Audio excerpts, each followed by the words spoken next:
I was referred here by my dentist. I had a bit of an emergency situation and they couldn't treat me in-house, so they referred me out.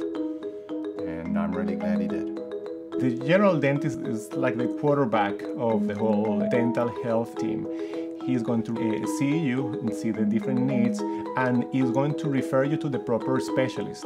And I become part of that group or that team that will take care of dental needs of a particular patient. The general dentist is the coordinator of that care, and they will ask me for my opinion in terms of how, if I think that the tooth should be safe or can be safe, or what treatment options are possible for each particular patient. Dr. Porras did the right thing. He saw me immediately, which I thought was wonderful. He booked me in late in the day after all the rest of his patients, even though he was full.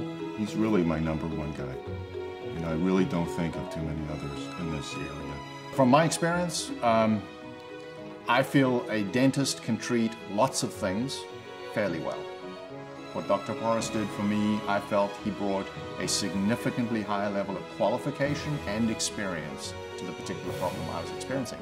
And that was very comforting at the time, considering that when you're in a lot of pain, that usually brings anxiety and stress.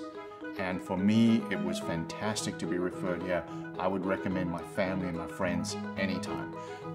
It's not so much just his qualifications, which I thought were clearly the right ones, and not just his experience, which allowed him to treat me well, but I felt at ease immediately because he listened to what the issue was, he spoke to what he believed, and then went about doing what he said he was going to do. Once the root canal treatment is completed, I send a report to the referring dentist. In that report, I explain in detail the diagnosis that I found, the prognosis of the tooth. Also, I include different images that could be of interest for the restoring dentist. And in that way, he has a full report and full knowledge of the treatment, so the continuity of treatment is not interrupted. A really great endodontist is like gold. And Omar is that. You know, he's like just a very valuable person to have, you know, in our community, and, you know, really happy that he's around, and we love him.